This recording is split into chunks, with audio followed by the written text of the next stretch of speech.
Hello बच्चों, आज के इस वीडियो में जो रे ऑप्टिक्स का लेक्चर नंबर 5 है ना। इस लेक्चर नंबर 5 में आपको मैं कंप्लीट पढ़ाऊंगा ऑप्टिकल इंस्ट्रूमेंट्स के बारे में। ओके, ऑप्टिकल इंस्ट्रूमेंट्स के बारे में आपको कंप्लीट यहाँ पर डिस्क्रिप्शन मिलेगा, मतलब ये डिस्क्राइब करूंगा ऑप्टिकल इंस्ट्रूमेंट्स क्या होते हैं, कौन कौन से ऑप्टिकल इंस्ट्रूमेंट्स हम लोग को यहाँ पर पढ़ना है। ये सारी चीज़ें बिल्कुल क्लियर हो जाएंगी आपको। ओके, देखिए, a number of optical devices and instruments have been designed utilizing reflecting and refracting properties of mirror, lenses and prisms। ठीक है, यहाँ जो ऑप्टिकल इंस्ट्रूमेंट्स होते हैं वो रिफ्लेक्टिंग और रिफ्रैक्टिंग प्रॉपर्टीज का यूज करके किन किन का लेंसेज, मिरर्स और प्रिज्म का बनाया जाता है। जैसे कि मतलब यहाँ पर periscope, kaleidoscope, binoculars, telescopes, microscopes are some examples of optical devices. Even हमारे जो आईज है ना बच्चों, ये भी एक ऑप्टिकल डिवाइस का ही एग्जांपल है, बट ये नेचर ने हमें दिया है इस चीज को।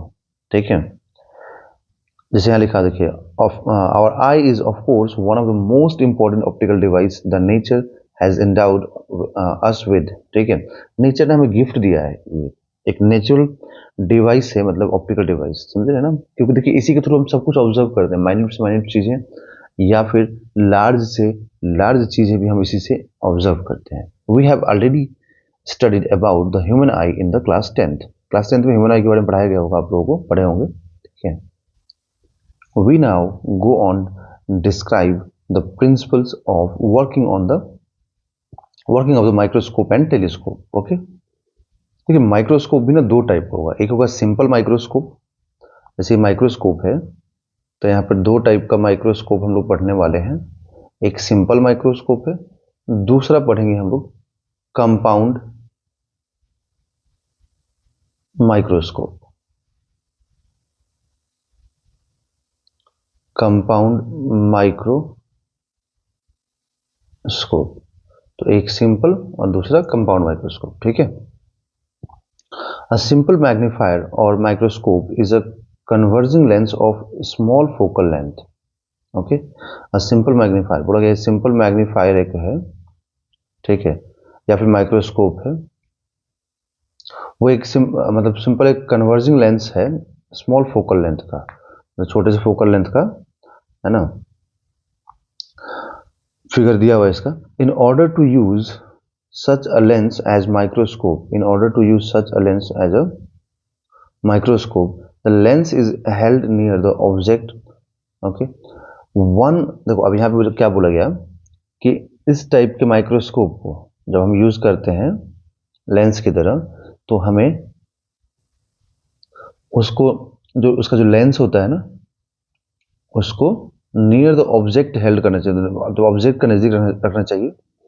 वन फोकल लेंथ अवे और लेस, मतलब या तो लेंस, ठीक है, और ऑब्जेक्ट का जो डिस्टेंस है ऑब्जेक्ट और लेंस का, या तो एक फोकल लेंथ के बराबर रखिए, मतलब फोकल लेंथ पे रखिए, या फिर फोकल लेंथ से कम डिस्टेंस पे ऑब्जेक्ट को रखिए। मतलब दोनों में कोई एक चीज होना चाहिए यहाँ पर। ठीक है, समझ में आया आप लोगों को। यहाँ पे इसको हाईलाइट कर देते हैं कि वन फोकल लेंथ अवे और less, and the eye is positioned close to the lens on the other side. मतलब दूसरे साइड में भी जो आई होना चाहिए ना, ठीक है, मतलब यहाँ पर वो एकदम बिल्कुल लेंस के नजदीक में होना चाहिए देखने के लिए। समझ में आया? क्योंकि देखो हमें क्या ऑब्जर्व करना बच्चों, छोटे छोटे, माइक्रोस्कोप का मतलब हुआ कि हमें छोटी से छोटी चीजें ऑब्जर्व करने हैं, समझ रहे ना, जो हम एक नॉर्मल आई से ऑब्जर्व नहीं कर सकते हैं। तो जब हम एक नॉर्मल आई से ऑब्जर्व नहीं कर सकते छोटी चीजों को, तो उसी के लिए तो माइक्रोस्कोप का यूज किया जाता है। ठीक है, और जो ये हम लेंस लेते हैं ना यहाँ पर, इसका फोकल लेंथ बहुत ही स्मॉल होता है। फोकल लेंथ इसका बहुत ही स्मॉल होता है, समझ रहे हैं ना। तो फोकल लेंथ इतना स्मॉल होगा तो इसको ऑब्जेक्ट के नजदीक भी रखना पड़ेगा और आईज को हमें लेंस के नजदीक भी रखना पड़ेगा। ठीक है, समझ में आया? ओके, तो अब यहाँ पे बोला गया कि eye is positioned close to the lens of on the other side. The idea is to get erect, है ना। यहाँ पे कैसा बनता है, जैसे मान लो तुम्हें बच्चों बोला जाए कि आप लोग एक ऑब्जेक्ट को देखिए, अब बताइए, ओके, तो आप क्या करेंगे यहाँ पर, कि ऑब्जेक्ट को सीधा देखना पसंद करेंगे या फिर उल्टा देखना पसंद करेंगे। तो ऑब्जेक्ट को तो आप सीधा देखना पसंद करेंगे ना। तो इरेक्ट का मतलब क्या होता है? इरेक्ट का मतलब ये होता है कि जो भी आप ऑब्जेक्ट यहाँ पर ले रहे हैं ना, जो भी आप ऑब्जेक्ट ले रहे हैं, ठीक है, यहाँ जैसे मान लीजिए कि आपने ऑब्जेक्ट लिया, तो इस ऑब्जेक्ट का जो इमेज बनना चाहिए ना, वो सीधा बनना चाहिए, मतलब कि इरेक्ट बनना चाहिए। क्योंकि हम लोग मैग्नीफायर का यूज करके, मतलब यहाँ पर हम लोग माइक्रोस्कोप का यूज करके उल्टा इमेज नहीं देखेंगे, सीधा देखेंगे। समझ में आ गया? ओके। तो यहाँ पर इमेज कैसा बनना चाहिए? इमेज बनना चाहिए, मैं आपको क्लियर यहाँ हाईलाइट कर देता हूँ, इसको जरूर याद रखिएगा। Image should be erect, magnified and virtual. ऐसा इमेज बनना चाहिए, ठीक है, erect, magnified, virtual. So it can be viewed comfortably, that is at 25 centimetre. देखो एक नॉर्मल आई के लिए बच्चों क्या होता है डिस्टेंस, तो एक नॉर्मल आई के लिए जो डिस्टेंस होता है वो तो 25 सेंटीमीटर होता है या फिर उससे ज़्यादा, मतलब, ठीक है। अगर 25 सेंटीमीटर या ज़्यादा की बात करें हम लोग, तो एक नॉर्मल जो आई होता है ना, आप पढ़े होंगे क्लास 10th में बच्चों इस चीज़ को, कि एक नॉर्मल ह्यूमन आई है ना, जो सबसे नियरेस्ट डिस्टेंस पे ऑब्जेक्ट को ऑब्जर्व कर सकता है, वो होता है 25 सेंटीमीटर, ठीक है। उससे ज़्यादा नज़दीक लेके आओगे ना, तो देखने के लिए आइज पे स्ट्रेन बहुत बढ़ेगा और ठीक से क्लियरली विजिबल भी मतलब नहीं हो पाएगा वो ऑब्जेक्ट। आप लेके देखिए, अपने फिंगर को ही बहुत नज़दीक लेके आइए, तो आपको फिंगर उतना दिखेगा नहीं, बट जैसे थोड़ा डिस्टेंस पे लेके जाएंगे आपको दिखना शुरू हो जाएगा, ठीक है। बिल्कुल आइज के नज़दीक लेके जाइए फिंगर को, आपको दिखेगा नहीं।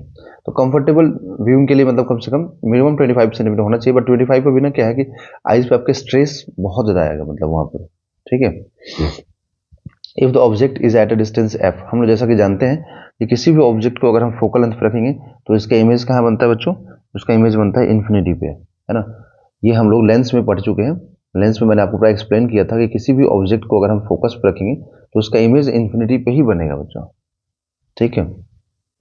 However, if the object is at a distance slightly less than, however, if the object is at a distance slightly less than, yeah, ठीक है, slightly less than the focal length of the lens, the image is virtual closer than infinity। बोल रहा है कि अगर focus से थोड़ा सा कम डिस्टेंस पे हम ऑब्जेक्ट को रखें, जैसे मान लो कि यहाँ पे आपने फोकस पे रखा ऑब्जेक्ट को, तो ऑब्जेक्ट को फोकस पे रखने पे क्या होगा कि यहाँ पर ऑब्जेक्ट को रखा आपने, तो ये ऑब्जेक्ट का इमेज इन्फिनिटी बना, बट वही बोल रहा है कि थोड़ा सा आप ना फोकस से अंदर रखिए, हल्का सा। तो अगर थोड़ा सा अंदर रखोगे ना, स्लाइटली अंदर रखोगे, तो ये इमेज जो है ना इन्फिनिटी पे नहीं बन के थोड़ा सा इन्फिनिटी से पहले बन जाएगा। तो इन्फिनिटी से थोड़ा पहले बन जाएगा, मतलब कि फाइनाइट डिस्टेंस पे बनेगा इमेज, ठीक है, समझ में आ गया। Although the closest comfortable distance for viewing the image is when it is at a near point, बोला गया कि जो closest comfortable distance है यहाँ पर for viewing image is when it is at near point, जब near point पे होगा तभी closest distance हो सकता है। It causes some strain on eye, ठीक है, therefore the image formed at infinity is often considered most suitable for viewing by the relaxed eye, ठीक है। बोल रहा है कि जबकि यहाँ पर ऐसा होता है बच्चों, देखिए यहाँ पर कि जो इमेज होता है ना इन्फिनिटी जो बनता है उसको देखना, जैसे आप मान लीजिए कि एक स्टार को ऑब्जर्व करते हैं, तो दूर से तो स्टार आपको जो है ना, जो स्टार्स होते हैं आसमान में वो तो बहुत छोटे से दिखते हैं आपको, है ना, समझ में आ रहा है ना आपको, बट उन्हीं स्टार्स को, अच्छा देखो, जो दूर से छोटे से दिखते हैं बट है इन्फिनिटी पे, तो आप कितना आराम से इजीली बिना किसी आइज पे स्ट्रेन के देख पाते हो, उसको देख पाते हो ना। बट उन्हीं स्टार्स को, चलो स्टार्स छोड़ो, आपको बोलेगा आपका फिंगर को अपने एकदम आइज के क्लोज लेके जाइए, बिल्कुल आइज के क्लोज, आप ऑब्जर्व नहीं कर पाएंगे, ठीक है। आइज पे थोड़ा सा मतलब ऐसा लगेगा कि आइज में मतलब खिंचाव आ रहा है, ठीक। मतलब यहाँ पर जो सबसे कंफर्टेबली जो आप ऑब्जेक्ट को ऑब्जर्व कर पा रहे हैं वो कहाँ कर पा रहे हैं, जब वो कहाँ पर है, इन्फिनिटी पे है, तब जाकर रिलैक्स्ड आइज के साथ आप ऑब्जर्व कर पा रहे हैं, ठीक है। We show both cases, the first in figure 9.23 and the second 9.23b and c. The linear magnification, देखिए यहाँ पे the linear magnification m for the image formed at near point D, बोला है कि the linear magnification. अब बच्चों linear magnification क्या होता है लेंस के लिए? तो लेंस के लिए होता है linear magnification v by u, okay, v by u. और यहां पर याद रखें एक चीज कि यहाँ पे आपको इमेज हमेशा क्या बनाना है, ऑब्जेक्ट का जो फाइनल इमेज बनेगा ना वो हमेशा इरेक्ट बनेगा, ठीक है, वर्चुअल बनेगा एंड मैग्नीफाइड बनेगा, ठीक है. मैग्नीफाइड का मतलब ये हुआ यहाँ पर कि जो हाइट ऑफ इमेज होगा ना वो ऑब्जेक्ट के हाइट से ज्यादा होना चाहिए, और इरेक्ट का मतलब ये हो गया कि मैग्निफिकेशन ऑलवेज क्या होना चाहिए, मैग्निफिकेशन ऑलवेज +1 होना चाहिए, ओके. देखिए, the linear magnification for the image formed at near point D by simple microscope can be obtained by using the relation m is equal to क्या होता है, तो m is equal to v by u होता है. Magnification का simple formula है m is equal to v by u, okay. तो अब यहां से हम क्या करें कि m is equal to अगर हम लोग v by u लिखते हैं, ठीक है, तो 1 by v minus 1 by u is equal to 1 by f, ये लेंस फॉर्मूला हो गया. तो यहां से आप 1 by u is equal to 1 by f plus इधर से एक मिनट रुकिए, जब 1 by u को उठा करके, जब आप इसको उठा करके यहां से एक मिनट, जब इसको उठा करके आप उधर लेके जाएंगे तो ये 1 by f इधर आएगा, है ना. तो लिखेंगे आप 1 by f, sorry 1 by v minus 1 by f, ठीक है. तो 1 by u, अब जैसे मैग्निफिकेशन है तो मैग्निफिकेशन में ऐसा लिख सकते हैं v इंटू 1 by u. अब 1 by u की जगह पे इसको, है ना, तो जैसे इसको आप रखेंगे यहाँ पर, तो इसको रखते ही आपको ये वाला फॉर्मूला मिलेगा v इंटू, देखिए ये मिल जाएगा v into 1 by v minus 1 by f. अब ये v अंदर मल्टीप्लाई होगा यहाँ पर, तो ये v एक बार यहाँ मल्टीप्लाई होगा तो इससे कैंसिल, और यहाँ आ जाएगा तो 1 माइनस v बाई एफ, ये मैग्निफिकेशन आ गया. और ये मैग्निफिकेशन जो है ना, ये मैंने आपको जब लेंस पढ़ा रहा था तब भी समझाया था कि ये मैग्निफिकेशन यहाँ पे f minus v by f आता है, ठीक है, या फिर f upon f minus u भी आता है, ऑब्जेक्ट के डिस्टेंस के टर्म में आता है. तो ये मैंने आपको पढ़ा रखा है, जब लेंस पढ़ाया था तभी समझाया था इसके बारे में, ओके. तो अब यहाँ पे अकॉर्डिंग टू साइन कन्वेंशन, अगर हम साइन कन्वेंशन के अकॉर्डिंग जाएं, now according to our sign convention v is negative and is equal to magnitude to d, thus magnification is, क्योंकि यहाँ पर जो साइन कन्वेंशन लगाएंगे हम लोग, अभी दिखाऊंगा मैं आपको यहाँ पर, एक मिनट रुक जाइए, है ना. साइन कन्वेंशन के according v is equal to minus d हो जाएगा.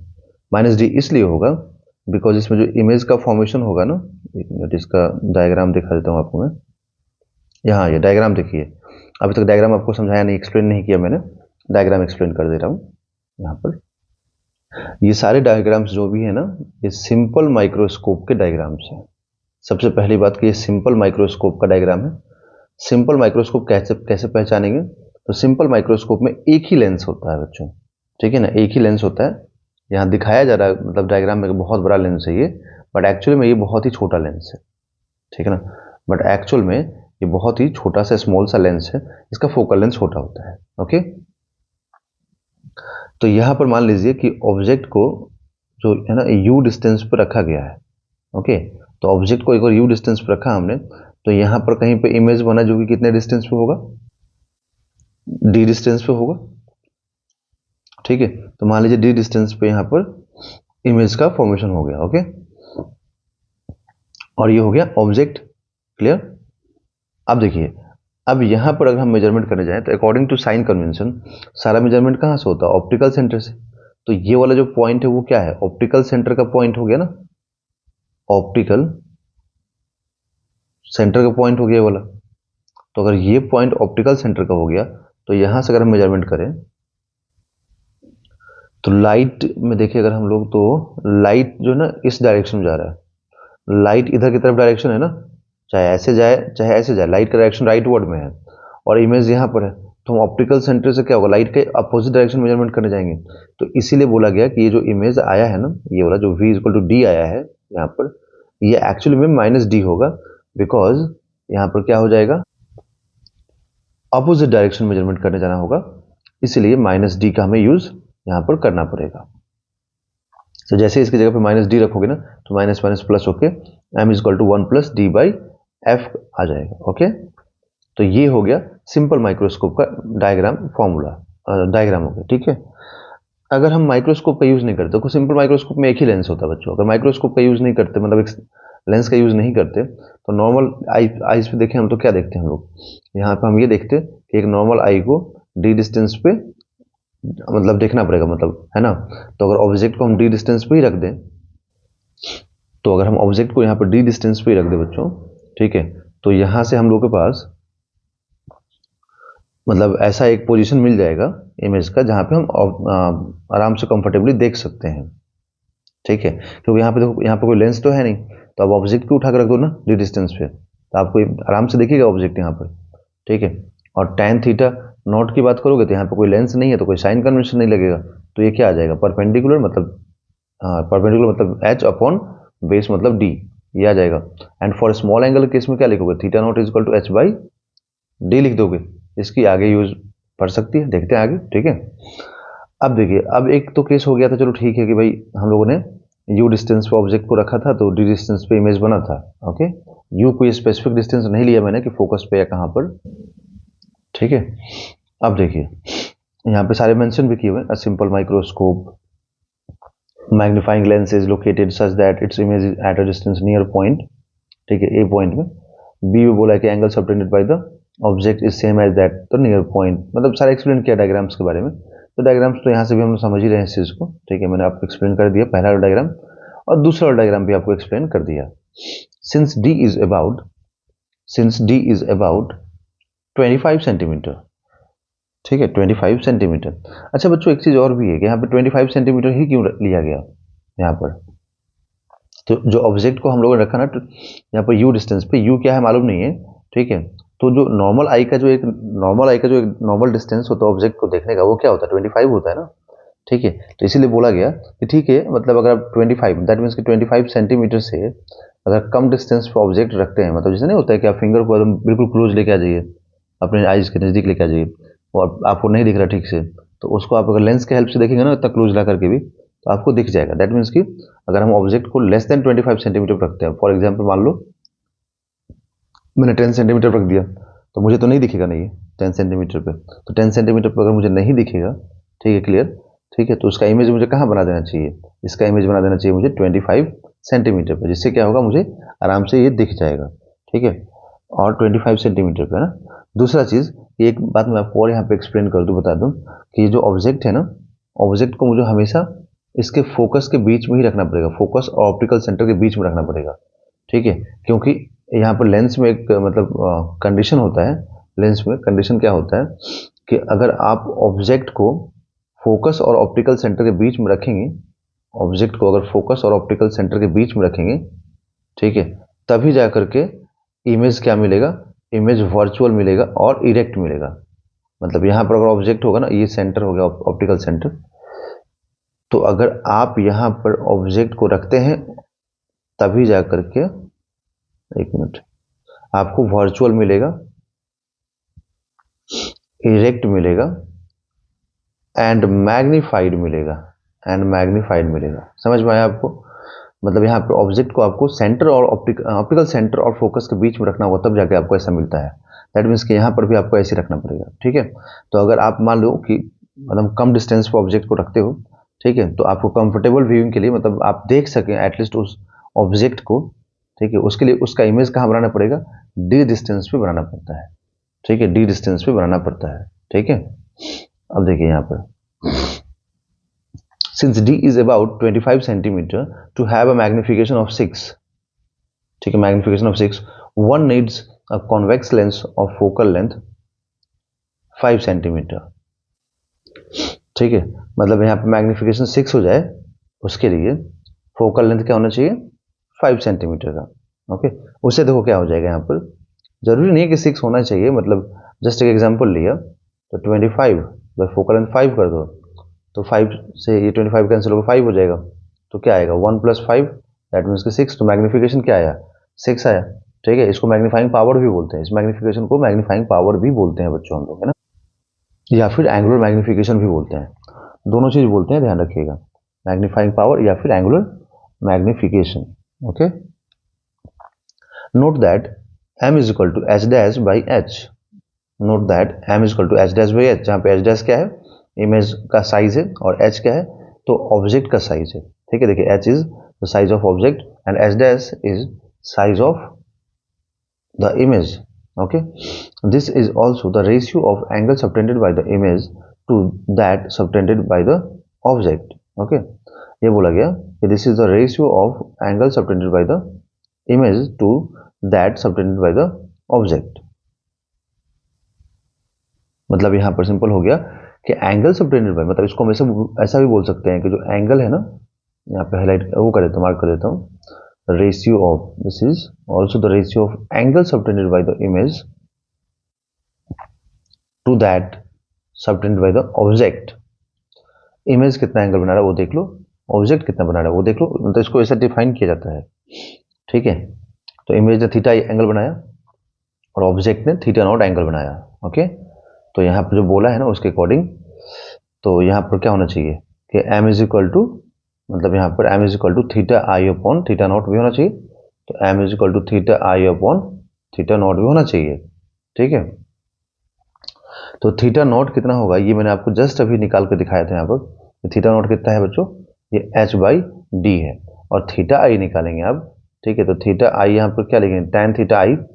इन्फिनिटी पे कहीं पे इमेज बन रहा होगा, मालूम नहीं कहाँ बन रहा होगा, तो आप तो यही एज्यूम कर लेंगे, चलो ठीक है इन्फिनिटी पे कुछ h डैश, मतलब जिसको हम h आई बोलेंगे, h डैश बन रहा है इमेज, तो आप क्या लिखेंगे h डैश अपॉन, चलो ठीक है भाई कहीं पे ये बन रहा होगा v, जो कि v इन्फिनिटी है, बट अभी मैं लिख देता हूँ v, तो h डैश बाई v आप लिख सकते हैं यहाँ पर। ठीक है, समझ में आया, h डैश बाई v आप यहाँ पर लिख सकते हैं। ओके, तो ये तो मैंने आपको सिखा दिया था, बता दिया था, है ना। अब यहाँ पर थीटा आई अभी जस्ट मैंने आपको दिखाया कि क्या लिख सकते हैं। अब वहाँ पे इन्फिनिटी है, तो उसको देखते हैं हम लोग कैसे रिप्लेस करेंगे।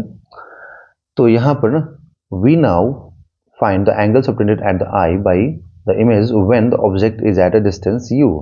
ठीक है, जब ऑब्जेक्ट u डिस्टेंस पे है, मतलब फोकस नहीं ले रहा हूँ मैं, u डिस्टेंस ले रहा हूँ मैं, तो समझ में आया ना आप लोगों को क्या बोलना चाह रहा हूँ मैं, कि यहाँ पर ये हो गया।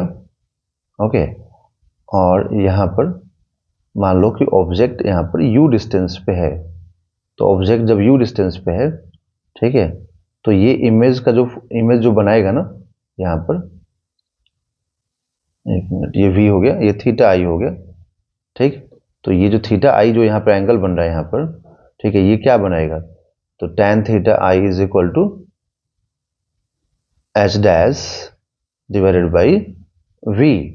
बट यहाँ पे अब देखो, अब लेंस आ चुका है बच्चों, तो यहाँ पर लेंस आ चुका है ना, क्योंकि ये जो लेंस की हेल्प से बना रहे हैं हम लोग, जबकि ये जो बनाया था मैंने, ये तो बिना लेंस के था ना, ये तो है ना नेकेड आई के थ्रू बनाया था। तो ये जब लेंस की हेल्प से बनेगा, तो फिर ऑप्टिकल सेंटर से ना हम लोग को साइन कन्वेंशन भी लगाना पड़ेगा। तो साइन कन्वेंशन लगा के देखें हम लोग, तो प्रिंसिपल एक्सिस जो ऊपर होता है ना, वो क्या होता है, पॉजिटिव होता है। दैट मीन्स कि एच डैश क्या होगा, ये तो पॉजिटिव रहेगा। बट इमेज का डिस्टेंस देखें अगर हम लोग, तो इमेज का डिस्टेंस कहाँ जा रहा है मेजरमेंट करने, तो इमेज का डिस्टेंस बच्चों जा रहा है मेजरमेंट करने के लिए हम लोग, देखो रेज ऐसे जा रहा है ना, ऑब्जेक्ट यहाँ पे है ना, तो रेज ऐसे जाएगा, तो हम लोग मेजरमेंट करने उल्टा जाएंगे। दैट मीन्स कि यहाँ पे क्या आएगा, माइनस वी आ जाएगा, तो h dash by minus v, समझ में आया ना, h dash by minus v. देखिए यहाँ पे लिख दिया मैंने tan theta i is equal to h dash by minus v. Okay, but यहाँ पर ना बाद में हम लोग अप्रोक्सीमेशन मेथड लगा करके, मतलब स्मॉल एंगल का, और ये लिख देंगे। ठीक है, फिर एक चीज यहाँ पर और भी है कि मैग्निफिकेशन इज इक्वल टू क्या जानते हैं हम लोग, कि height of image upon height of object is equal to v by u.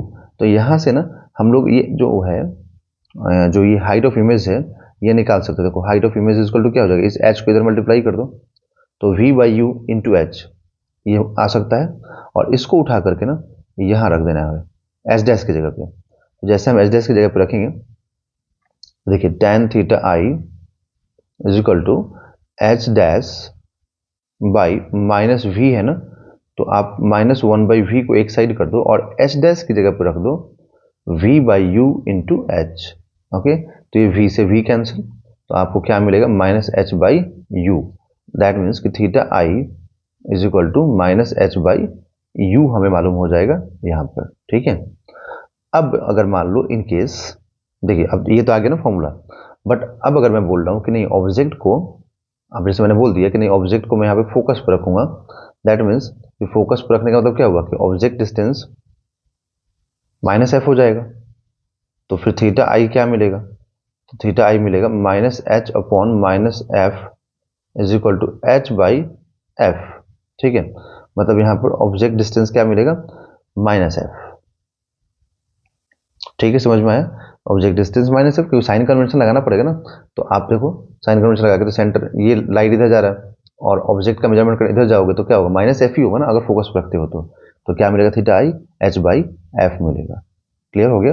तो अब यहाँ से अगर हम लोग एंगुलर मैग्निफिकेशन निकालें तो एंगुलर मैग्निफिकेशन क्या हो जाएगा, m is equal to theta i upon theta naught, that means कि d/f। ठीक है, d/f। क्लियर। ठीक है, अब अगर चाहे तो रख के देख सकते हैं आप, तो मैं आपको दिखा देता हूं। तो m is equal to theta i upon theta naught, इसको एंगुलर मैग्निफिकेशन बोलते हैं। तो यहां से d कितना है, तो d है बच्चों, सॉरी थीटा आई कितना है, तो थीटा आई जस्ट अभी निकाला था मैंने कि h/d है, तो आप यहाँ पे h/d रख दीजिए। ठीक है, और इधर से कितना है ये h/f है, तो इसको h से h कैंसिल कर दीजिए। ठीक है, तो यहां से देखिए क्या आएगा, ये थोड़ा रेशियो उल्टा हो गया, एक मिनट रुकिए, थीटा आई ऊपर रखना था ना हम लोगों को, तो थीटा आई है h/f और ये थीटा नॉट है h/d, h से h कैंसिल, तो d/f आएगा। ठीक है, तो मैग्निफिकेशन जो यहां से आएगा ना वो आ जाएगा d/f। ठीक है, d/f। क्लियर हो गया। अब देखिए यहां पर this is 1 less than the magnification when the image is at the near point। ठीक है, यहाँ पे बोल रहा है कि this is 1 less than the magnification when image is at the near point, but the viewing is more comfortable and the difference is magnification is usually small। मतलब ये क्या बोलना चाह रहा है, आपको समझ में आया, ये बोलना चाह रहा है कि this is 1 less than the magnification when the image is at near point। मतलब ये बोलना चाह रहे हैं ना कि ऑब्जेक्ट जब नियर, इमेज जब नियर पॉइंट पे था ना, मतलब यहाँ पर ये वाला कंडीशन, तो इस वाले कंडीशन की बात कर रहा है कि जब यहाँ पर था, ठीक है, तब, और जब इमेज इन्फिनिटी में बन रहा है तब। ठीक है, जब इमेज इन्फिनिटी बना तब, तो जब ऑब्जेक्ट नियर, जब इमेज नियर पॉइंट पे था ना, तब 1 + d/f था, जबकि इमेज जब इन्फिनिटी बना है तो ओनली d/f है। मतलब क्या हुआ कि इससे तो 1 सिर्फ लेस हुआ ना, क्योंकि इसमें 1 एक्स्ट्रा है, मतलब एक एक्स्ट्रा ऐड हुआ। जैसे मान लो कि इसका अगर मैग्निफिकेशन 5 आएगा सपोज करो, तो इसका क्या आएगा 6 आएगा। ठीक है, समझ में आया। तो यही चीज यहाँ पर बोलना चाह रहा है उस वहां पर, but the viewing is more comfortable and difference in magnification is usually small. बोल रहा है कि ठीक है डिफरेंस तो 1 का है, मतलब 1 कम आ रहा है, लेकिन अगर इनफाइनाइट पे इमेज बनेगा तो उसको देखना ज़्यादा इजी होगा d = 25 के रेस्पेक्ट में। 25 सेंटीमीटर देखोगे ना तो ज़्यादा स्ट्रेस आएगा, ज़्यादा स्ट्रेन आएगा आइज पे, बट अगर इन्फिनिटी में बन रहा है, बहुत दूर है, तो ज़्यादा स्ट्रेस नहीं आएगा, स्ट्रेन नहीं आएगा आइज पे, कंफर्टेबली हम देख सकते हैं। In subsequent discussions of optical instruments, microscope and telescope, we shall assume image to be at infinity। ठीक है, यहाँ पे बोल रहा है कि अगर हम डिस्कशन करेंगे तो है ना, बाय डिफॉल्ट हमें क्या करना पड़ेगा, इमेज को इन्फिनिटी पे मान के ही आगे पढ़ना होगा। ठीक है, ओके, चलिए अब स्टार्ट करेंगे हम लोग यहाँ पर माइक्रोस्कोप के बारे में। तो अभी ये जो माइक्रोस्कोप है बच्चों, इसको हम लोग कंपाउंड माइक्रोस्कोप भी बोलते हैं। ठीक है, क्योंकि सिंपल माइक्रोस्कोप तो हम लोगों ने कंप्लीट कर लिया, तो अभी कंपाउंड माइक्रोस्कोप। अब कंपाउंड माइक्रोस्कोप का क्या यूज है, इसको हम लोग यहां से समझेंगे। A simple microscope has a limited maximum magnification less than or equal to 9 for realistic focal lengths। okay, तो मतलब बोल रहा है कि जो सिंपल माइक्रोस्कोप होगा ना उसका लिमिटेड मैक्सिमम मैग्निफिकेशन है। Okay, for much larger magnifications one uses two lenses. ठीक, मतलब अगर उससे भी ज्यादा, जितना भी मतलब सिंपल माइक्रोस्कोप आपको मैग्निफिकेशन देगा, ठीक है, अगर उससे भी ज्यादा मैग्निफिकेशन चाहिए तो दो लेंस को यूज करना पड़ेगा। One compounding the effect of the other, मतलब जिसमें से क्या होगा कि जो एक लेंस है वो दूसरे के इफेक्ट को कंपाउंड करेगा, मतलब और इंक्रीज कर देगा, बढ़ा देगा। This is known as compound microscope. ठीक है, this is known as compound, एक मिनट इसको हाईलाइट कर दें, कंपाउंड माइक्रोस्कोप। समझ में आया? ओके, यहां लिख देता हूं, one compounding the effect of the other, this is known as compound microscope. देखो जिसका डायग्राम दिया हुआ, diagram of compound microscope is known is shown in figure. The lens nearest the object called objective forms a real inverted magnified image of the object. ये important point है, इसको भी highlight होना चाहिए। देखिए बोला गया कि जो लेंस है नियरेस्ट टू ऑब्जेक्ट, उसको हम लोग क्या बोलते हैं, ऑब्जेक्टिव, जो क्या फॉर्म करता है, real inverted magnified image of object. ठीक है, मतलब real magnified image of object ये फॉर्म करता है। ओके, क्लियर हो गया? एक मिनट यहां से, ठीक, दिस, देखो, this serves as the object for the second lens, मतलब अब ये जो फर्स्ट लेंस जो ऑब्जेक्टिव लेंस है दिखाऊंगा यहां पर, यहां देख लीजिए, ये वाला जो है ना ये ऑब्जेक्टिव लेंस है। ठीक है, ये वाला, तो ये जो ऑब्जेक्टिव लेंस है ये कैसा इमेज बनाएगा, तो ये ऑब्जेक्ट है, इस ऑब्जेक्ट का इमेज यहाँ कैसा बना, रियल बना। रियल कैसे समझ में आता है बच्चों, रियल समझ में आता है जब लाइट रेज एक्चुअली में ये कट करता है, तब जाके हम बोलते हैं कि रियल इमेज का फॉर्मेशन हुआ है। ठीक है, तो रियल इमेज का फॉर्मेशन हो गया। ठीक, रियल इमेज बना, कैसा बना, इन्वर्टेड बना, बिकॉज देखो ये ऑब्जेक्ट ऊपर की तरफ है और इमेज नीचे की तरफ बना, तो इन्वर्टेड बना। और इसके साइज से देखो बड़ा साइज बना, इसका मतलब कि मैग्नीफाइड होगा, दैट मीन्स कि एनलार्ज होगा। अब ये जो ऑब्जेक्ट है ना ये वाला, ये ऑब्जेक्ट एज अ इमेज काम करेगा किसके लिए, तो ये ऑब्जेक्ट एज अ इमेज काम करेगा इस वाले लेंस के लिए, है ना। तो ये जो इमेज है वो एज अ ऑब्जेक्ट काम करेगा सेकेंड लेंस के लिए, और जो लेंस आईज के नजदीक होगा, मतलब ऑब्जर्वर के नजदीक होगा, उसको बोलेंगे हम लोग आई पीस या आई लेंस। ठीक है, तो अब इसकी वजह से अब ये जो इमेज था, मतलब ऑब्जेक्टिव लेंस का जो इमेज था ना, जो बनाया था इमेज, वो इमेज एज ऑब्जेक्ट काम करेगा आई पीस के लिए। और आई पीस से कैसा इमेज बनेगा, तो ये बनेगा यहाँ पर वर्चुअल, देख सकते हैं आप, ये वर्चुअल इमेज यहाँ पर बनेगा। ठीक है, तो ये वर्चुअल इमेज यहाँ पर बन चुका है। क्लियर? तो वर्चुअल इमेज यहाँ पर बन जाएगा। कुछ हम लोग एज्यूम कर लेते हैं कि डी डिस्टेंस पे बनेगा, मतलब डी मतलब 25 सेंटीमीटर, जो नॉर्मल आई के नियरेस्ट पॉइंट होता है वहां पर इमेज का फॉर्मेशन होगा फाइनल। बट अब ये वाला जो इमेज है ना, ए बी इमेज के रिस्पेक्ट में ये जो फाइनल इमेज मिला है A dash B dash, A double dash B double dash, ये तो फाइनल इमेज हो गया। ठीक है, तो ये फाइनल इमेज देखो ठीक से, तो इस ए बी के रिस्पेक्ट में क्या है, इन्वर्टेड है। इन्वर्टेड तो है, और साथ में ये रियल इमेज नहीं है, ये वर्चुअल है। वर्चुअल कैसे समझ में आया, क्योंकि लाइट रेज तो यहाँ से आया और ऐसे निकल गया, तो लाइट रेज एक्चुअली में तो यहाँ पे मीट नहीं हुआ ना, जस्ट अपीयर टू मीट यहाँ पर है, मतलब अपीयर टू मीट है यहाँ पर। समझ में आया? तो लाइट रेज एक्चुअली में मीट यहाँ पर नहीं कर रहा है बच्चों, इसीलिए क्या होगा, ये वाला जो इमेज होगा ना, एक मिनट, ये वाला, ये इमेज होगा रियल, सॉरी रियल नहीं, गलत हो गया बच्चों, वर्चुअल इन्वर्टेड एंड एनलार्ज्ड, जिसको हम मैग्नीफाइड भी बोलेंगे। ठीक है, समझ में आ गया?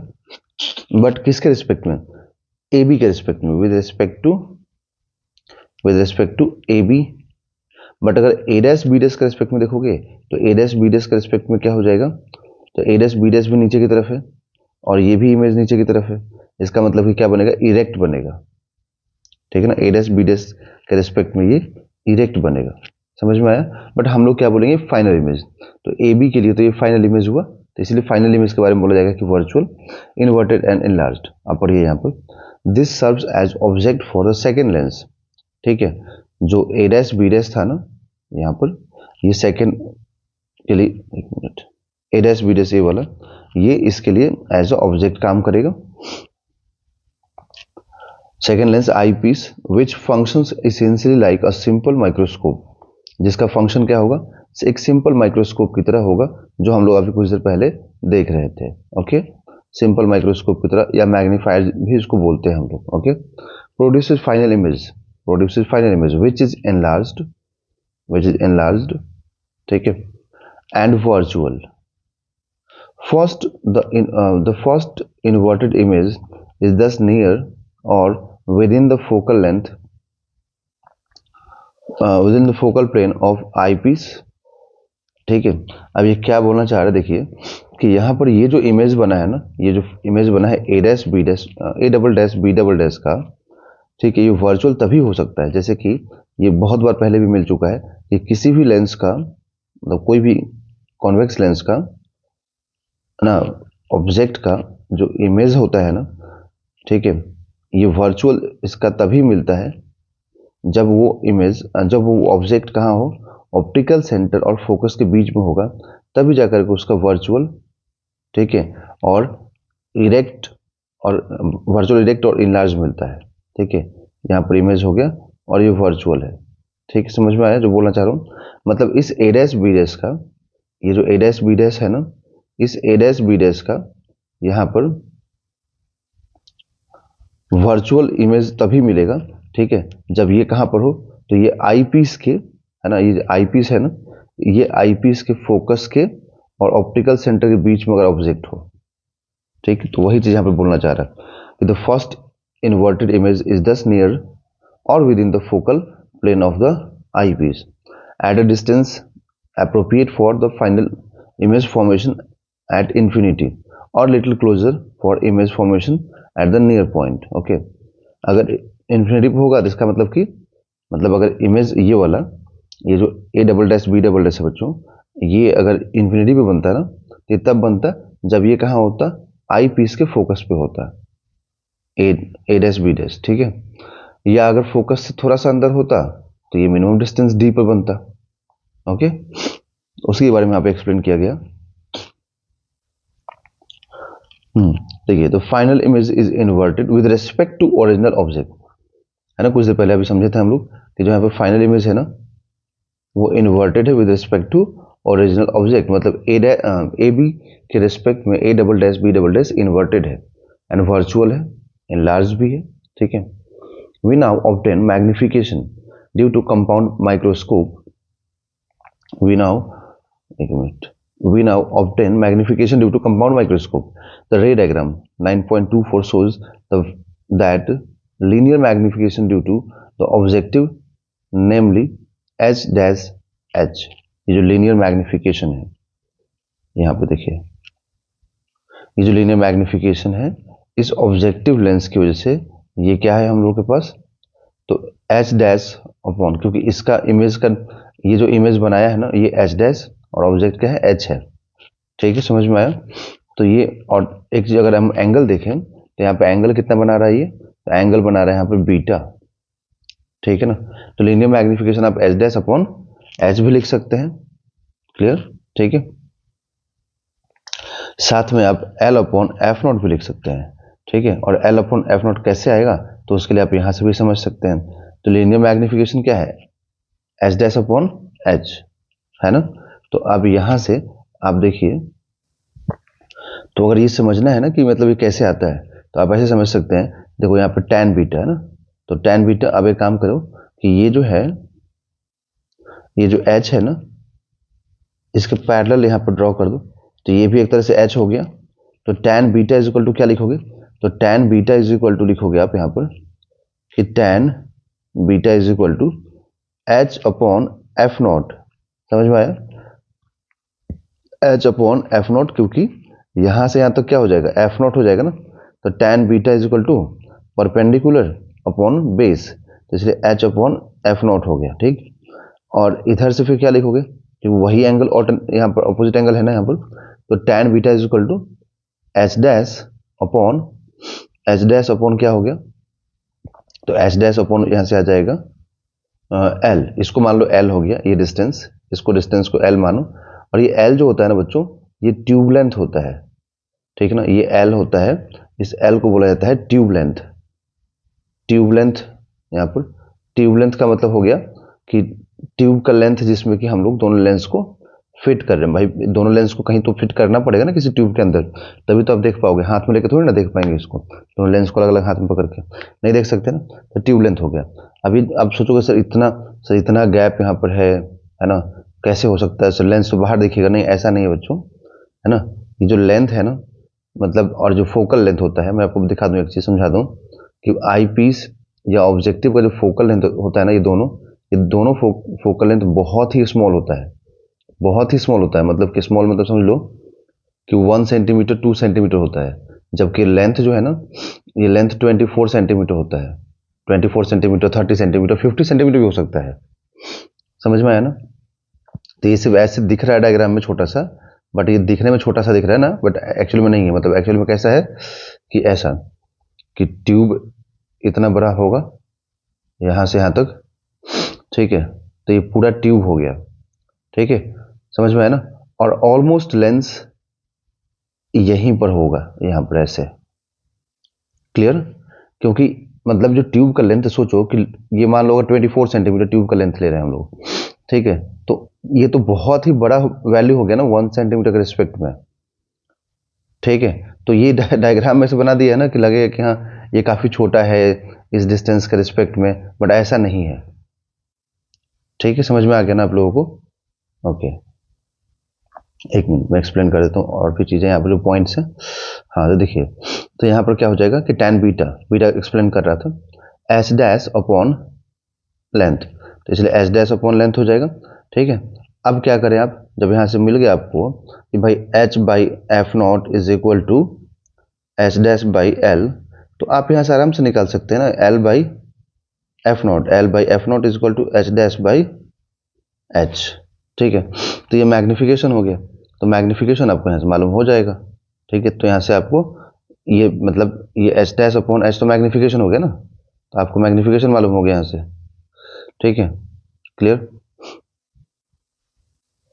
तो उसी चीज को यहाँ पर बताया गया है, देखिए, ठीक है, और यहाँ पर tan बीटा वाला पार्ट भी एक्सप्लेन किया गया है, ठीक। अब देखिए, here h dash is the size of first image, the object size being h and f naught being the focal length of the objective. The first image is formed near the focal point of the eye piece, है ना, जो first image focal point के पास बनेगा eyepiece के। The distance L is the distance between the second focal point of the objective and first focal point of the eyepiece, है ना। देखिए अब जो L के बारे में बोला गया है कि मान लो ये अगर आई पीस हो गया, तो आई पीस का जो फोकस है, मान लो जस्ट सपोज करो कि 1 सेंटीमीटर है, तो 1 सेंटीमीटर तो यही हो गया, है ना, और जो ऑब्जेक्टिव है इसका तो उससे भी छोटा हो गया, तो मान लो इसका 0.5 सेंटीमीटर, ये तो यहाँ हो गया, ठीक है, तो इनके बीच का डिस्टेंस L बोल रहा है ऐसे है, इसका मतलब ट्यूब भी तो यहाँ से लेकर के यहाँ तक हो गया ना, ठीक है, तो लेंस तो ऑलमोस्ट फिट हो ही गया उसमें, समझ में आया ना जो आपको बोल रहा हूँ। तो डायग्राम में दिखाया ऐसे है कि जैसे फिट नहीं हो पाएगा, बट वो फिट हो रहा था, ठीक है, ओके। तो ये बोला है कि डिस्टेंस जो होगा focal point, second focal point of objective, second focal point of objective मतलब ये वाला हो गया, और first focal point of eyepiece मतलब ये वाला पॉइंट हो गया यहाँ पर, ये वाला, okay, is called tube length of the compound microscope, okay. देखो यहाँ पर, as the first inverted image is near the focal point of the eyepiece, बोला गया as the first inverted image is the near focal point of eyepiece, ठीक है, we use the result from the discussion above, मतलब simple microscope वाला, क्योंकि simple microscope में भी जो था ना, यहाँ पर एक मिनट रुकिए, as the first inverted image is near the focal point of eyepiece, तो यहाँ पर देखिए, यहाँ पर जो ना मैं दिखा देता हूँ डायग्राम आपको बच्चों, एक मिनट। हाँ, तो यहाँ पर देखिए ये जो इमेज बना था ना, ठीक है, यहाँ पर ये वाला, ठीक। तो यहाँ पर ऑब्जेक्ट और ये इमेज बना था, तो इसी चीज के बारे में बोला गया है यहाँ पे कि जो माइक्रोस्कोप में बना था उसको यूज करेंगे हम लोग। As the first inverted image is near the focal point of the eyepiece, we use the result from the discussion above for the simple microscope to obtain angular magnification ME due to it. Okay, when the final image is formed at the near point, है ना, जब final image जब near point के पास बनेगा, ठीक है, मतलब नियर पॉइंट बोलने का मतलब क्या हुआ, डी, जब फाइनल इमेज डी के पास बनेगा तब के लिए, ठीक है। तो जो आई पीस था उसमें हम लोग देखे थे सिंपल माइक्रोस्कोप में, कि सिंपल माइक्रोस्कोप में क्या था कि जब डी डिस्टेंस पे बन रहा था ना, तो मैग्निफिकेशन हम लोग वहां पर क्या लिए थे, एंगुलर मैग्निफिकेशन 1+d/f ही लिए थे, है ना। तो एफ की जगह वहां पे एफ था क्योंकि एक ही लेंस था वहां पर, है ना। When the final image is formed at infinity, जब फाइनल इमेज इन्फिनिटी बना था, ठीक है, तब एंगुलर मैग्निफिकेशन क्या आया था वहां पर सिंपल माइक्रोस्कोप में, d/f ही। ओके, जरूर जाके इसको देखिए दोबारा से बैक करके, मतलब इसको अगर आपको तो कंफ्यूजन लग रहा है, कुछ भूल रहे हैं आपको लगता है तो, ठीक है। तो अब यहाँ पे टोटल मैग्निफिकेशन देखें, तो यहाँ पे तो दो लेंस यूज किया ना, ये तो सिंपल माइक्रोस्कोप का हो गया, समझ में आ रहा ना, ये सिंपल माइक्रोस्कोप का हो गया, है ना, और ये भी सिंपल माइक्रोस्कोप का हो गया, ये वाला भी, एक मिनट रुकिए बच्चों, ये वाला भी सिंपल माइक्रोस्कोप का हो गया, ये भी, तो ये दोनों सिंपल माइक्रोस्कोप का हो गया। ये वाला हो गया जब डी डिस्टेंस पे फाइनल इमेज बनेगा, जो फाइनल इमेज था वो अगर डी डिस्टेंस पे बनेगा, जैसे ये था ना, तो यहाँ पे फाइनल इमेज बना था ना, है ना, तो ये जो फाइनल इमेज है अगर ये डी डिस्टेंस पे है तो ये वाला, और अगर यही फाइनल इमेज इन्फिनिटी बनेगा तो ये वाला आ जाएगा किस, ठीक। अब बोला गया टोटल मैग्निफिकेशन, तो total magnification when the image formed at infinity, तो टोटल मैग्निफिकेशन जब इन्फिनिटी पे इमेज बनेगा तब के लिए, अगर इन्फिनिटी पे अगर नहीं बनता, ठीक है, अगर डी डिस्टेंस पे बनता, तो यहाँ पर क्या करते हैं हम लोग, जो मतलब सिंपल टोटल मैग्निफिकेशन के लिए आपको जो लीनियर मैग्निफिकेशन है ना ऑब्जेक्टिव लेंस का, वो मल्टीप्लाई करना है, मतलब यहाँ पर ऑब्जेक्टिव लेंस का मैग्निफिकेशन इंटू आई पीस का मैग्निफिकेशन। तो अगर इन्फिनिटी पे बन रहा है तो आप लिख देंगे यहाँ पर कि L/f0, ठीक है, इंटू d/f, ठीक है। L/f0 को आप h'/h भी लिख सकते हैं, इंटू d/f भी लिख सकते हैं, समझ में आया, क्लियर। या फिर आप f0 minus v0 upon f0, जो मैग्निफिकेशन का फॉर्मूला था ना, वो भी आप यहाँ पर अप्लाई कर सकते हैं, ठीक है। अगर यही चीज डी डिस्टेंस पे बनता ना, तो आप लिख देते L/f0 इंटू 1+d/f, ऐसे लिख देते। ये टोटल मैग्निफिकेशन हो गया, टोटल मैग्नीफाइंग पावर हो गया, इसको मैग्नीफाइंग पावर भी बोलते हैं, है ना, f0 minus v0/f0 into d/f, समझ में आया। और अगर ऑब्जेक्ट के फॉर्म में लिखना होता तो f0/f0 प्लस u0 इंटू एक मिनट इंटू d/f, ऐसे लिख देते हैं, समझ में आया ना। तो ये टोटल मैग्नीफाइंग पावर, ये टोटल मैग्निफिकेशन हो जाता है यहाँ से, क्लियर। देखिए क्लियरली, अब देखिए नेक्स्ट देखिए स्टेटमेंट, ये समझ में आ गया फॉर्मूला अगर आप लोगों को, देखिए clearly, to achieve large magnification of a small object, ठीक है, तो objective and eyepiece should have small focal length, ठीक है, मतलब बोला गया कि स्मॉल फोकल लेंथ होना चाहिए। In practice it is difficult to make the focal length much smaller than 1 centimetre, ये बहुत ही डिफिकल्ट होता है प्रैक्टिकली बनाना 1 सेंटीमीटर से कम फोकल लेंथ, है ना, बट जितना कम रहेगा उतना अच्छा रहता है। Also large lenses are required to make L large, बोला गया कि मतलब अगर ट्यूब लेंथ को लार्ज रखना है तो थोड़ा सा लेंसेज को लार्ज रखना चाहिए हम लोगों को, ओके, बट उतना भी लार्ज नहीं कि हम एकदम 5 सेंटीमीटर 10 सेंटीमीटर ऐसा ले लेंगे फोकल लेंथ, ऐसा नहीं होता है ना, फिर भी रहेगा स्मॉल ही, मतलब 0.25 नहीं लेकर के हम 1 सेंटीमीटर 2 सेंटीमीटर ऐसे ले लेंगे। For example with an objective with focal length 1 centimeter and eyepiece with focal length 2 centimeter and a tube length of 20 centimeter, the magnification is, देखो मैग्नीफाइंग पावर कितना ज़्यादा आएगा, यहाँ पे ऑब्जेक्टिव की जगह पे आप क्या रख दोगे 1 सेंटीमीटर, है ना, और लेंथ की जगह पे क्या रख दोगे 20 सेंटीमीटर, आई पीस क्या रखोगे 2, ठीक है। अब देख सकते हैं ये दोनों कितना छोटा है और ट्यूब लेंथ उसके रिस्पेक्ट में कितना बड़ा है, ठीक है। जब सॉल्व करोगे ना तो ये 250 आएगा यहाँ पे मैग्नीफाइंग पावर। तो सोच सकते हैं कि सिंपल माइक्रोस्कोप के रिस्पेक्ट में ये कितना ज़्यादा मैग्नीफाई कर रहा है। अगर आप सिंपल माइक्रोस्कोप का देखोगे तो सिंपल माइक्रोस्कोप तो सिर्फ इतना ही हुआ ना, सिर्फ ये वाला पार्ट हुआ, समझ में आया।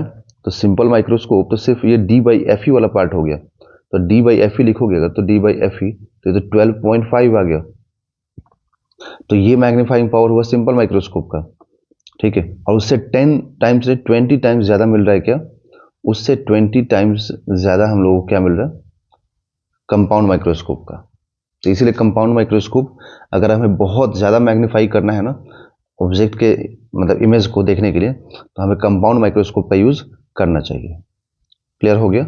अब देखिए नेक्स्ट यहाँ पे बच्चों, नेक्स्ट यहाँ पे स्टेटमेंट है various other factors such as illumination of the object contribute to quality and visibility of the image in modern microscopes multiple component lenses are used for both objective and eyepiece to improve image quality by minimizing the various optical aberration मतलब defects in lenses, ठीक है। आजकल जो modern compounds ये आने लगे हैं microscopes, उसमें बहुत सारे लेंसेज एज अ ऑब्जेक्टिव और एज अ आईपीस भी यूज होने लगा, जिससे कि और क्वालिटी को इम्प्रूव किया जा रहा है, ठीक है। समझ में आ गया आप लोगों को। मेन पॉइंट्स आपने समझना कंपाउंड और सिंपल समझ लिए हम लोग। अब टेलीस्कोप पे आते हैं बच्चों, है ना। टेलीस्कोप एक बहुत इंपॉर्टेंट है। टेलीस्कोप मतलब ये इसको बोलते हैं हम एस्ट्रोनॉमिकल टेलीस्कोप, इसको हम लोग एस्ट्रोनॉमिकल टेलीस्कोप भी बोलते हैं। एस्ट्रोनॉमिकल टेलीस्कोप इसलिए बोलेंगे क्योंकि टेलीस्कोप का यूज होता है बच्चों लार्ज डिस्टेंस पे जो ऑब्जेक्ट है ना उनको देखने के लिए, ऑब्जर्व करने के लिए। जैसे स्टार्स हो गए, है ना, तो उनको बहुत दूर है, इनफाइनाइट डिस्टेंस पे है, तो उसको ऑब्जर्व करने के लिए इसका यूज करते हैं टेलीस्कोप का। The telescope is used The telescope is used to provide angular magnification of distant objects. Distant objects. It also has an objective. It also has an objective and eyepiece. But here, अब देखो दोनों में difference क्या होगा। Compound में जो है ना ऑब्जेक्टिव का फोकल लेंथ छोटा था, यहाँ पर ऑब्जेक्टिव का फोकल लेंथ बड़ा हो जाएगा, ठीक है। यहाँ पर दिखा रहा हूँ देखो। But here objective has large focal length and much larger than the eyepiece. तो अच्छा ऐसा होता क्यों है, मैं आपको एक बार समझाऊं।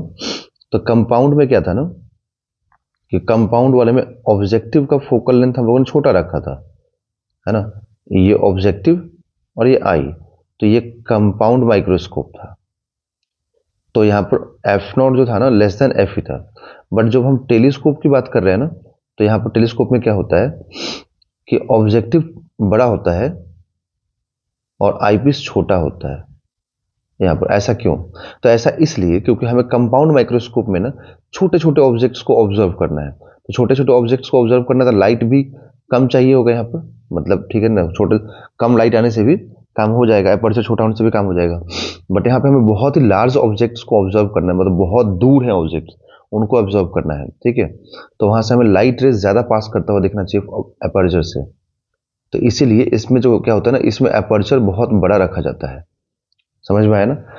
इसमें एपर्चर बड़ा रखा जाता है विद रिस्पेक्ट टू आईपीस, क्योंकि यहाँ से जितना ज़्यादा अच्छे से लाइट पास करेगा उतना ज़्यादा जो इनफाइनाइट पे ऑब्जेक्ट है ना उसका अच्छा इमेज बन पाएगा, ठीक है। Light from distant object enters, light from distant objects enters objective and a real image is formed.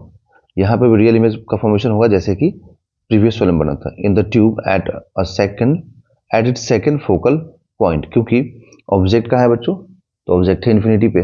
और जब ऑब्जेक्ट इन्फिनिटी पे होता है ना तो उसका इमेज हमेशा फोकस पे ही बनता है, ठीक है, और रियल बनता है। तो वो लाइट पास करेगा ही तो कट करेगा, जैसे मैंने अभी आपको दिखाया ना यहाँ पर कि डिस्टेंट मतलब बहुत इन्फिनिटी पे है तो लाइट ऐसे आएगा और आकर के यहाँ पर बन जाएगा इमेज, ठीक है। आप उतना परफेक्ट नहीं डायग्राम आगे दिखाऊंगा परफेक्शन के साथ। The eyepiece magnifies the image, the eyepiece magnifies this image, मतलब जो ऑब्जेक्टिव लेंस जो रियल इमेज बना रहा है ना उसको ये आई पीस क्या करेगा, जो सेकेंड वाले लेंस से और मैग्नीफाई करेगा, producing final image inverted, producing final image inverted.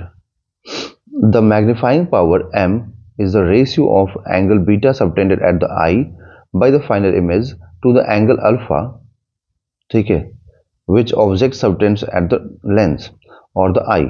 Okay, तो यहाँ पे जो मैग्निफिकेशन है, जो मैग्नीफाइंग पावर है, वो बीटा अपॉन अल्फा हो जाएगा, जहाँ पे बीटा क्या है, तो बीटा है बच्चों देखो जस्ट अभी बताया था मैंने, angle subtended at the I, okay, और अल्फा क्या है, angle subtended by the object, ठीक है, ऑब्जेक्ट जो बनाएगा, अभी डायग्राम से दिख जाएगा आपको यहाँ पर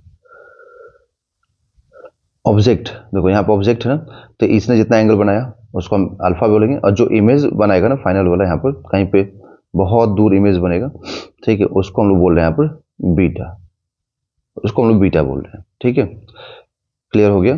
तो अब यहाँ से अगर हम देखें तो देखिए अल्फा इज इक्वल टू क्या लिखेंगे, तो अल्फा इज इक्वल टू हो जाएगा यहाँ पर, अल्फा इज इक्वल टू हो जाएगा H upon focal length F naught, ठीक है। तो यहाँ से मैग्निफिकेशन में अगर हम लिखें ना, तो tan alpha is equal to h upon F naught, ठीक है, ये मतलब अल्फा हो गया, अप्रॉक्स में अल्फा हो गया। अब बीटा लिखे अगर हम लोग, तो tan beta is equal to, tan beta है, अब देखिए बीटा क्या मिलेगा हम लोगों को, ये जो बीटा वाला पार्ट है ना, एक मिनट रुकिए, इसको अभी एक्सप्लेन करता हूँ। यहाँ पर देखिए जरा, ये यहाँ पर ऐसे दिया हुआ है, ये थोड़ा सा इसमें ना कुछ मुझे लगता है कि डायग्राम में हमें एक और रे ड्रॉ करना पड़ेगा, अभी देख लेते हैं, आगे का स्टेटमेंट समझते हैं, शायद वहां से क्लियर हो जाए।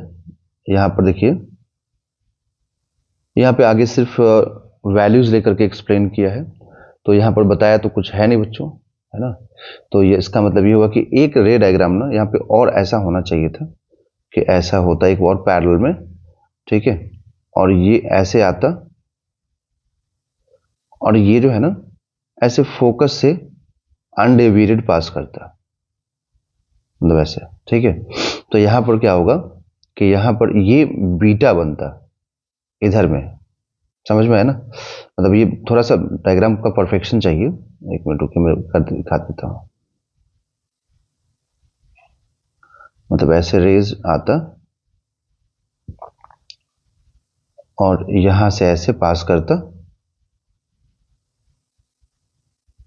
ओके, तो यहां जो बीटा बन रहा है ना, उसकी जगह पे बीटा इधर बनता ना ऑप्टिकल सेंटर पे, तब जाकर के ये tan beta is equal to क्या होता, tan beta is equal to h upon ये एफ नॉट एफ ही होता, ये वाला पार्ट है ना, ये वाला एफ ही होता, समझ में आया।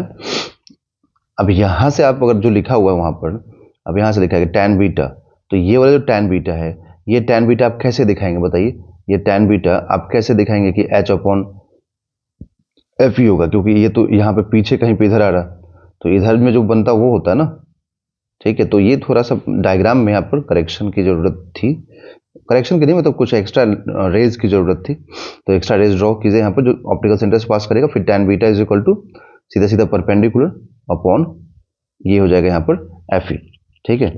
तो यहाँ से बीटा इज इक्वल टू हम लोग को मालूम हो गया, ठीक। तो मैग्नीफाइंग पावर जो यहाँ पर है ना, मैग्नीफाइंग पावर वो क्या है, तो बीटा अपॉन अल्फा है ना, तो बीटा कितना, बीटा आया एच अपॉन एफ ई, और अल्फा कितना आया H upon F naught, okay, तो एच से एच कैंसिल, तो क्या आया F naught by F E आया, तो यहाँ जो मैग्नीफाइंग पावर आया वो F naught by F E मिल गया हम लोगों को, ठीक है।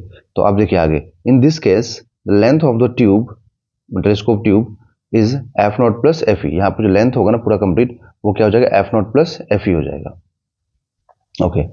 Terrestrial telescopes have an in addition a pair of inverting lenses to make the final image. Erect refracting telescopes can be used in both terrestrial and astronomical observations, okay।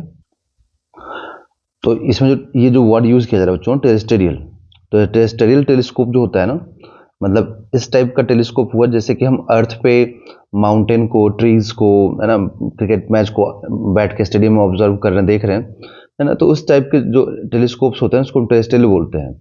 और अगर हम डिस्टेंट ऑब्जेक्ट्स को observe कर रहे हैं, मतलब infinity पे, जैसे कि स्टार्स को, है ना, तो उन सब चीज़ों को जब ऑब्जर्व करेंगे तो उसको हम लोग बोलते हैं कि यहाँ पर उसको बोलते हैं एस्ट्रोनॉमिकल, है ना, ऑब्जर्वेशंस।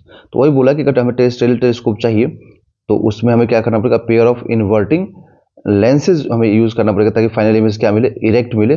ठीक है, क्योंकि अगर आप मान लो मैच देख रहे हो तो उसमें हमें अगर हमें वहां पर इरेक्ट इमेज नहीं मिलेगा तो आपको तो प्लेयर्स मैच में कैसा दिखेंगे, प्लेयर्स खेल रहे हैं ऐसे सीधा, आपको देखेंगे कैसे, आपको देखेंगे ऐसे उल्टा, है ना, तो वो तो गड़बड़ हो जाएगा ना पूरा। ठीक है, तो आपको इसलिए वहां पर क्या कि एक एडिशनल इन्वर्टिंग लेंस लगाया जाता है जिससे कि फाइनल इमेज इरेक्ट बनता है। ठीक है, तो अब यहां पर देखिए आगे, for example consider the telescope whose objective focal length 100 centimetre and eyepiece का फोकल लेंथ कितना दिया हुआ, 1 centimetre. The magnifying power of this telescope becomes, कितना हो जाएगा बच्चों यहाँ पर, तो 100/1, क्योंकि ये क्या है, तो ऑब्जेक्टिव का फोकल लेंथ 100 है, तो मैग्नीफाइंग पावर निकाले थे ना कि f0/fe, तो यहाँ पे मैग्नीफाइंग पावर कितना हो गया, 100 टाइम्स बढ़ गया। ठीक है, अगर आईपीएस का फोकल लेंथ 2 होता तो 50 टाइम्स बढ़ता। ठीक है, let us consider a pair of stars of actual separation 1 minute, है ना, मतलब 1 मिनट का आर्क बना रहे हैं। The stars appear as though they are separated by an angle of 100 into 1 degree, that means कि 100 डिग्री, सॉरी बच्चों यहाँ पर गलत हो गया मेरे से। Let us consider a pair of stars of actual separation 1 minute, है ना, मिनट को डिग्री में कन्वर्ट किया जाता है यहाँ पर। The stars appear as the they are separated by an angle of 100 into 1 minute, है ना, मतलब 100 मिनट्स, जिसको कन्वर्ट करके 1.6 डिग्री लिखा गया है, क्योंकि अगर यहाँ पे आप ठीक से देखेंगे ना तो मिनट्स को डिग्री में कन्वर्ट किया जाता है बच्चों, है ना। तो अब आपको मतलब मेथड मालूम होना चाहिए कन्वर्ट करने का, कन्वर्ट करेंगे तो आपको मालूम हो जाएगा, वो चैप्टर ही बिल्कुल अलग है। ठीक है, अब देखिए नेक्स्ट यहाँ पर द मेन ऑब्जर्वेशंस, ये लेंस का पार्ट पूरा मैंने आपको समझा दिया था ना कि ये जो है ना, ये ऑब्जेक्टिव लेंस है और ये आई लेंस है। ठीक है, यहाँ पर भी देखिए फाइनल इमेज वर्चुअल ही बनेगा, ओके, और इरेक्ट बनेगा। तो अब देखिए यहाँ पर the main consideration with an astronomical telescope are its light gathering power, है ना, are its light gathering power and its resolution और रिजॉल्विंग पावर। अब ये जो पॉइंट है बच्चों, रिजोल्यूशन और रिजॉल्विंग पावर, ठीक है, ये वैसे तो रिजॉल्विंग पावर बहुत डिटेल में पढ़ना था पहले, बट अब ये टॉपिक डिलीट हो चुका है, बट फिर भी क्या होता है मैं आपको समझा देता हूँ। देखिए, द रिजॉल्विंग पावर और the ability to observe two objects distinctly which are in a very nearly the same direction, मतलब जो रिजॉल्विंग पावर होता है ना, ये एक ऐसा एबिलिटी होता है मतलब रिजॉल्व करने का, जिससे कि हम दो ऑब्जेक्ट्स को बहुत ही नीट एंड क्लियरली ऑब्जर्व कर पाएंगे, जो कि बहुत ही क्लोज होता है एक दूसरे के, है ना, और सेम डायरेक्शन में होता है। ठीक है, समझ में आया ना। तो रिजॉल्व करने के पावर को हम बोलते हैं रिजॉल्विंग पावर, जिसमें हम क्लियरली दो ऑब्जेक्ट को ऑब्जर्व कर पाते हैं, इसमें कोई ओवरलैपिंग नहीं दिखता है हम लोग को। ऑल्सो डिपेंड्स, अब देखिए यहाँ पे ये तो मैंने रिजॉल्विंग पावर आपको एक्सप्लेन कर दिया, है ना। तो अब यहाँ पर हम लोग एक बार फिर से दोबारा देखते हैं कि मेन कंसिडरेशन है एस्ट्रोनॉमिकल का क्या है बच्चों, वो light gathering power and resolving power, है ना। तो farmer clearly depends on the area of the object, मतलब फॉर्मर बोलने का मतलब हुआ कि यहाँ पर गैदरिंग पावर की बात हो रही है कि एरिया ऑफ द ऑब्जेक्ट के, ऑब्जेक्ट का एरिया मतलब कितना है, कैसा है ना, उस पर with larger diameters, sorry object का नहीं, ऑब्जेक्टिव का, ऑब्जेक्टिव लेंस कि ऑब्जेक्टिव लेंस का एरिया कैसा है, मतलब अगर ऑब्जेक्टिव लेंस का एपर्चर अच्छा है तो ज़्यादा लाइट को वो क्या करेगा, गैदर करेगा। इसीलिए बोला गया कि यहाँ पे टेलीस्कोप में जो ऑब्जेक्टिव लेंस है ना, उसका एपर्चर बहुत बड़ा रखा जाता है, डायमीटर बहुत बड़ा रखा जाता है। जैसे यहाँ पे आप देख सकते हैं जो एग्जाम्पल लिया था ना, इसमें 100 सेंटीमीटर लिया गया था ताकि ज़्यादा से ज़्यादा लाइट गैदर कर सके, इसीलिए, ठीक ना। फेंटर ऑब्जेक्ट्स कैन बी ऑब्जर्व, मतलब इवन अगर फेंटर ऑब्जेक्ट भी है ना, ठीक है, वो भी ऑब्जर्व यहाँ पे हो जाएगा। रिजॉल्विंग पावर आपको मैंने एक्सप्लेन कर दिया। Also depends on the diameter of the objective, so the desirable aim to aim in optical telescope is to make them with the objective of large diameter.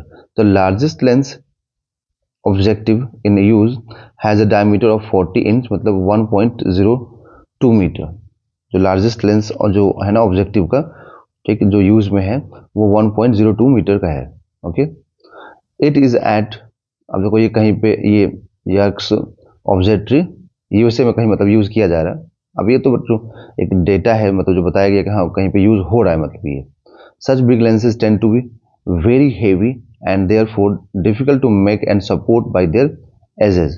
Further, it is rather difficult and expensive to make such large sized lenses, which form images are free from any kind of chromatic aberration distortions. Chromatic aberrations का मतलब होता है बच्चों यहाँ पर कि अगर हम व्हाइट लाइट पास कराते हैं लेंस से ना, ठीक है, तो वो डिफरेंट डिफरेंट के कलर्स के इमेजेस फॉर्म करता है। ठीक है, तो जब डिफरेंट डिफरेंट के इमेजेस के डिफरेंट डिफरेंट कलर्स के इमेज फॉर्म करेगा ना, तो वहाँ पे हमें ब्लर इमेज दिखता है। तो ब्लर एंड कलरफुल इमेज जब दिखता है तो उसको बोलते हैं क्रोमेटिक एबरेशन एंड डिस्टॉर्शंस, उसी के पार्ट हो गए। For this reasons modern telescopes use concave mirror rather than a lens for the objective। अब बोला गया कि जो मॉडर्न टेलीस्कोप्स है ना उसमें कॉन्केव मिरर का यूज किया जाता है rather than the objective lens। Telescopes with mirror objectives are called reflecting telescope, है ना, जहाँ पे हम लोग कॉन्केव मिरर का यूज करते हैं ना उसको बोलते हैं पर रिफ्लेक्टिंग टेलीस्कोप। रिफ्लेक्टिंग टेलीस्कोप मैं यहाँ पे जरा हाईलाइट कर देता हूँ इसको बच्चों। Telescope with mirror objective are called reflecting telescope। There is no chromatic aberration in a mirror, मतलब यहाँ पे कोई ब्लर इफेक्ट नहीं, मतलब कोई ब्लर इमेज नहीं बनेगा इसमें, ठीक है, मिरर में, यहाँ क्योंकि यहाँ पर ना मतलब अलग अलग कलर का अलग अलग इमेज नहीं बनता है। ठीक है, जबकि लेंस में क्या होता है कि अगर व्हाइट लाइट इंसिडेंट करेगा ना, ठीक है, तो ये डिफरेंट कलर्स को डिफरेंट इमेजेस बना करके पूरा इमेज को क्या करता है फाइनल कलरफुल एंड ब्लर कर देता है। ओके, बट यहाँ पर ऐसा कुछ नहीं होता है। Mechanical support is much less of a problem since mirror weighs much less than the lens of equivalent optical quality and can be supported over its entire back surface, not just over its rim. One obvious problem with reflecting a telescope is that objective mirror of focuses light inside, यहाँ देखिए, inside the telescope tube। अब ये है पूरा जो reflecting जो बात हो रही थी ना रिफ्लेक्टिंग टेलीस्कोप की, जिसको हम लोग बोलते हैं कैसिग्रेन, है ना, जिसको कैसिग्रेन बोलते हैं। ये है जैसे लाइट यहाँ पे ऐसे आएगा, है ना, यहाँ पर रिफ्लेक्ट होकर के और यहाँ से ऐसे लाइट वापस चला जाएगा। यहाँ लाइट आया ऐसे हुआ और यहाँ से ट्यूब के अंदर एंटर कर गया, आईपीस में एंटर कर गया। ठीक है, समझ में आया ना, क्योंकि यहाँ पर भी एक मिरर लगा दिया गया ऑब्जेक्टिव मिरर, यहाँ पर ऑब्जेक्टिव मिरर है और ये सेकेंडरी मिरर है।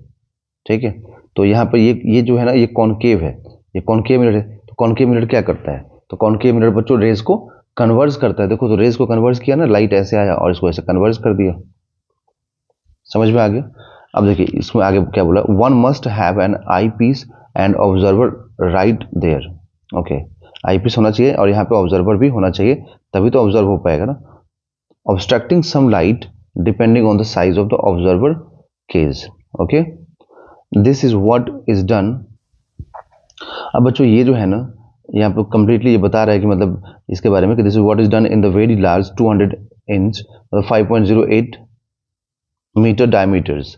ठीक है, अब देखो यहाँ पे माउंट पालोमर टेलीस्कोप कैलिफोर्निया में इसमें रखा गया, मतलब कैलिफोर्निया में ऐसा बनाया गया है जिसमें 5.08 मीटर का डायमीटर का रखा गया यहाँ पर। ठीक है, lens.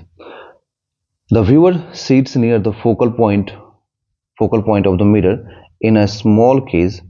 Another solution to the problem is to deflect, है ना।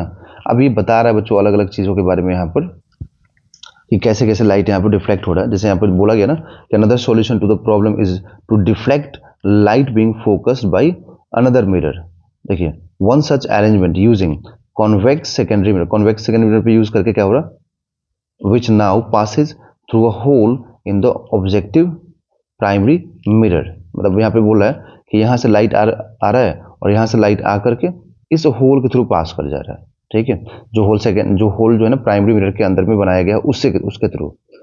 ठीक है, this is known as Cassegrain telescope. After its inventor it has the advantage of a large focal length in a short telescope.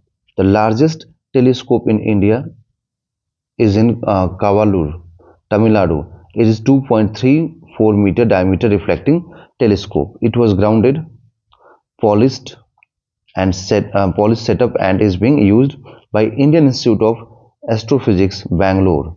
The largest reflecting telescope in the world are the pair of Keck telescope in Hawaii, that is USA, with a reflector of 10 metre of diameter. 10 metre तो बच्चों बहुत बड़ा हो गया, ठीक है. तो USA काफी डेवलप्ड कंट्री है, वहां पे बनाया गया है इस चीज को. ओके, तो कैसेग्रेन क्या है आपको समझ में आ गया, ठीक. यहाँ पर क्रोमेटिक एबरेशन को रिड्यूस करने के लिए, क्रोमेटिक एबरेशन नहीं हो उसके लिए यहाँ पर जो सेकेंडरी जो ऑब्जेक्टिव लेंस था ना, उस ऑब्जेक्टिव लेंस की जगह पे क्या यूज किया गया, मिरर यूज कर लिया गया, ताकि मिरर से क्या होगा, यहाँ पर क्रोमेटिक एबरेशन नहीं मिलेगा और कोई डिस्टॉर्शन नहीं मिलेगा. ओके, तो आई होप आप लोगों को समझ में आ गया होगा. देन अगर समझ में आ गया होगा बच्चों, तो जरूर वीडियोस को लाइक कीजिए, अपने दोस्तों के साथ शेयर कीजिए. थैंक यू बच्चों, थैंक यू एवरीवन.